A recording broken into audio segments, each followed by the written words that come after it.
श्री राधे। नमस्कार दोस्तों, आप सभी का हमारे YouTube चैनल में स्वागत है। मैं विजेंद्र आज आपके लिए एक और नई कथा लेके आया हूँ। आज की कथा है एक भक्त की। भगवान ने कैसे अपने भक्त की लाज रखी। भगवान भी चमत्कार करते हैं, हालांकि चमत्कारों में ज़्यादा वो मत करना, बस इतना है अपने प्रभु पे विश्वास रखना। वो विश्वास की लाज जरूर रखता है, उसका फर्ज है, उसका कर्तव्य है, उसका दायित्व है। तो एक बार की बात है, एक राजा था, बड़ा ही धनवान था, लेकिन बड़ा भगवान का भगत था। भगत इतना बड़ा कि उसने भगवान के लिए मंदिर बनवा दिया। और मंदिर बनवाया तो मंदिर में भगवान की पूजा के लिए एक उसने पुजारी रखा जो भगवान की सेवा करता।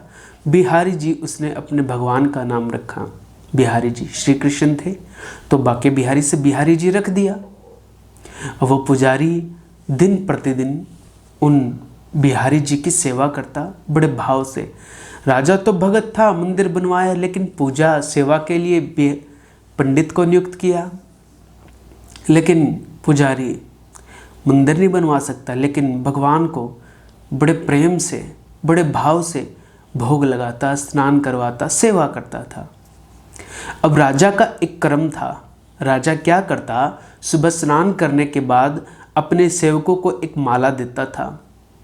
वो माला सेवक ले जाकर पंडित जी को देते, पुजारी को देते, और पुजारी जी बाके बिहारी जी के गले में डाल देते थे, बिहारी जी के। और जब राजा दर्शन करने आता तो वो जो माला बिहारी जी के गले में होती वो राजा के गले में डाल देते थे। ऐसे रोज का प्रतिदिन का नियम था। ऐसा नियम करते करते सालों बीत गए। वो पुजारी भी अब वृद्ध हो चला था, काफ़ी समय बीत गया। तो एक दिन ऐसे ही राजा ने माला भिजवाई, और माला के साथ उसने संदेश भी भिजवाया कि आप इसे बिहारी जी के गले में पड़े रहने देना, क्योंकि आज मैं आ नहीं पाऊंगा, मुझे किसी काम से बाहर जाना है। तो पुजारी ने ऐसे किया कि वो बिहारी जी के गले में डाली वो माला। और पुजारी सोचने लगा कि इतने साल से ये माला का प्रसाद मैं बिहारी जी के गले में डालने के बाद राजा को देता था, क्यों ना आज मैं अपने गले में डाल लूँ, क्योंकि राजा तो आज है नहीं और मेरा बड़ा मन है। तो भगवान ने उसे ऐसी प्रेरणा दी कि उसने वो माला बिहारी जी के गले से उतारी और अपने गले में डाल ली, जो बिहारी जी ने धारण की थी।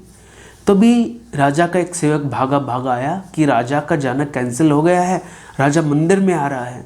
तभी वो पुजारी डर गया, हड़बड़ा गया कि अगर मुझे राजा ये माला पहने हुए देखेगा तो शायद जान से मार दे। उसने तुरंत वो माला उतारी और वापस बिहारी जी के गले में डाल दी। जब माला डाली और राजा आया तो वो माला बिहारी जी के गले से उतारी और राजा के गले में पहना दी। राजा बड़ा खुश हुआ, माला पहनकर बड़ा अच्छा लगता था, लेकिन उस माला में एक बाल था, सफ़ेद बाल दिख गया।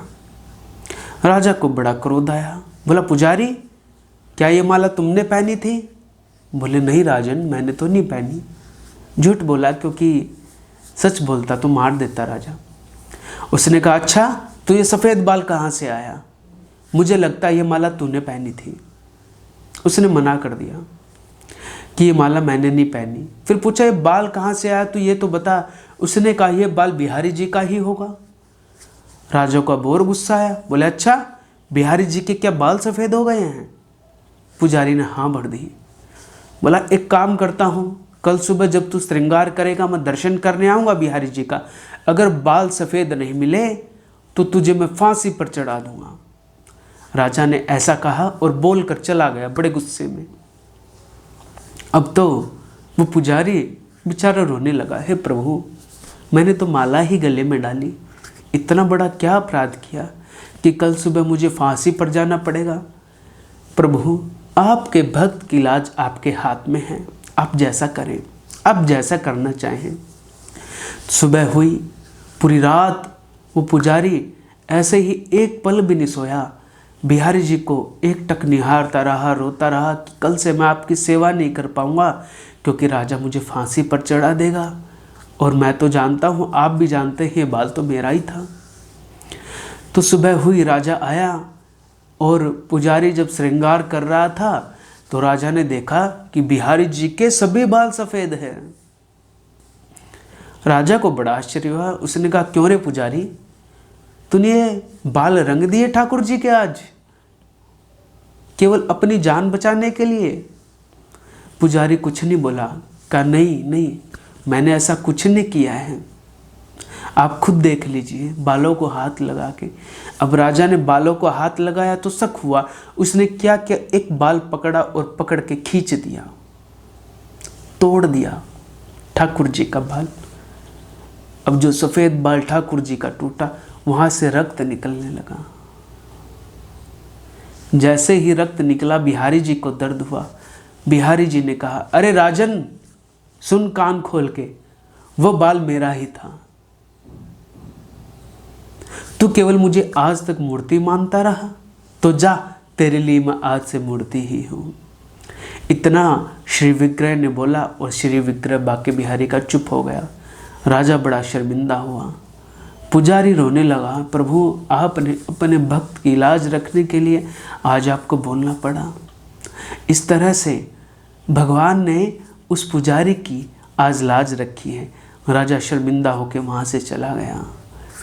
अब तो राजा के मन में भी बड़ा ही बिहारी जी के लिए प्रेम उमड़ता है, लेकिन अब बिहारी जी उस भाव से राजा को नहीं माला देते जिस भाव से पहले देते थे, क्योंकि अविश्वास न करना भक्ति है, तो पूर्ण विश्वास आपको चाहिए। और दूसरी बात, भगवान सब कुछ करने में सक्षम हैं, इसलिए कभी भी उनकी लीला पर संदेह मत करना, क्योंकि उनकी माया बड़ी ही प्रबल है, किसी को भी नचा सकती है। तो ये प्रसंग, ये कथा मुझे सुनने को मिली जो मैं आप तक लेके आया। आगे भी कुछ कथा, कहानियाँ, किस्से, प्रसंग आप तक लाता रहूँगा। आज के प्रसंग को यहीं विराम। आपको मेरा प्रणाम। जय श्री राम, जय जय श्री राधे।